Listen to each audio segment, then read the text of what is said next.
Music. Écocité, avant de parler d'écocité, je dois bien parler de l'extension de la ville de Bangui, qui est inscrite dans la vision du chef de l'État, qui préconise bien que la ville de Bangui puisse s'élargir de 50 km dans toutes les directions. De PK0, route de Damara, 50 km. De PK0, route de Boali, 50 km. De PK0, route de Mbaïki, 50 km. De PK0, Lanja, 50 km. C'est tout ça qu'on appelle Grand Bangui. Et dans chaque direction, il y a ce qu'on appelle les villes satellites. Les villes satellites, c'est des villes qui sont construites en périphérie de la ville de Bangui, dans ces rayons-là, pour qu'ensemble, en raccordant ces villes satellites, et nous avons ce qu'on appelle le Grand Bangui. Nous, notre projet, c'est dans la direction route de Mbaïki, route de Boali, donc au PK26. Donc c'est une superficie de 4600 hectares. Et c'est sur cette superficie qu'on est en train de construire la nouvelle qu'on appelle Écocité, qui est une grande ville écologique, inclusive, participative. Ce qui se passe exactement là-bas, c'est d'abord les études topographiques, les études architecturales, les études d'impact environnemental et social que nous avons pu monter. Et c'est ça qui a fait l'objet d'une négociation avec le gouvernement centrafricain.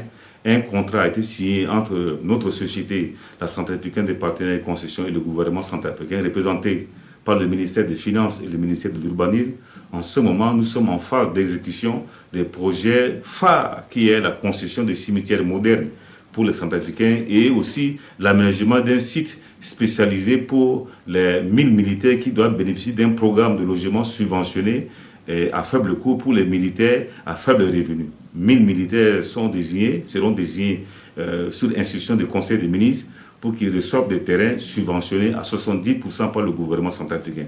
Donc ça veut dire qu'un terrain de 1 million, le gouvernement centrafricain va payer 700 000 et eux, ils vont payer que 300 000 francs sur un délai de 60 mois avec une mensualité de 5 000 francs par mois. Donc voilà les deux opérations que nous menons au PK26 sur le projet, la création de cimetières écologiques et l'aménagement de sites d'urgence pour les mines militaires pour les programmes de pastorales subventionnés. Vous savez, le problème des cimetières est une préoccupation du gouvernement centrafricain, c'est un problème de santé publique. Pourquoi la CPC s'intéresse aux cimetières? Parce que sur l'instruction des autorités, nous avons affecté des parcelles à certaines des institutions de la République, à savoir le ministère de l'Éducation nationale pour la construction de complexes scolaires avec les Russes. Nous avons aussi le site qui doit abriter le chemin de fer, le siège de la société du chemin de fer. Beaucoup des équipements ont été implantés dans Écocité. Et avec ces implantations et les voies que nous avons implantées pour desservir ces institutions, afin que la population commence à faire des inhumations dans ce bloc que nous aménageons. C'est ça qui nous a poussé rapidement avec le gouvernement à concevoir un cimetière moderne. Et pour ça, nous avons eu à effectuer des missions d'échange d'expériences avec des pays frères, à savoir le Maroc, la Tunisie, Brazzaville, où nous étions là-bas, pour voir comment eux, ils ont construit leur cimetière, comment ils exploitent leur cimetière.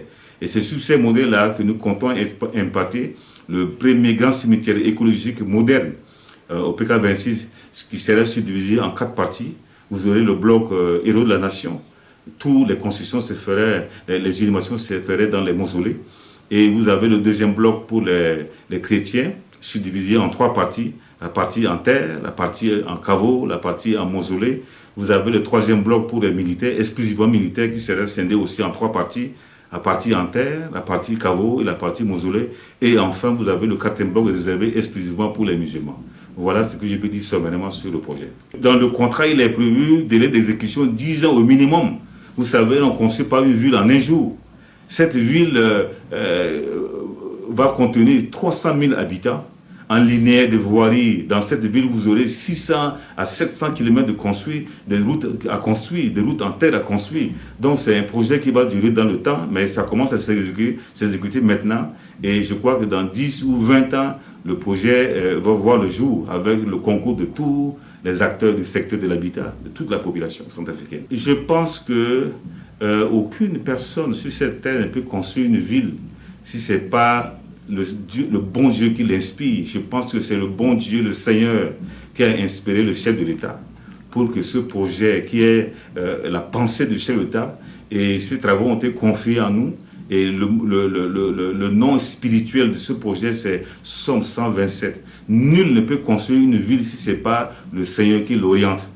Un monsieur qui s'appelle Nimrod, en Genèse chapitre 11, voulait construire une ville sans Dieu. Il n'a pas pu le faire. Mais je pense que ce projet Écocité, c'est le bon Dieu qui a inspiré le chef d'État et aussi notre société pour que nous puissions piloter ce projet. Et certainement, ça va aboutir avec le concours de tous les Centrafricains, de tous les acteurs du secteur de l'habitat.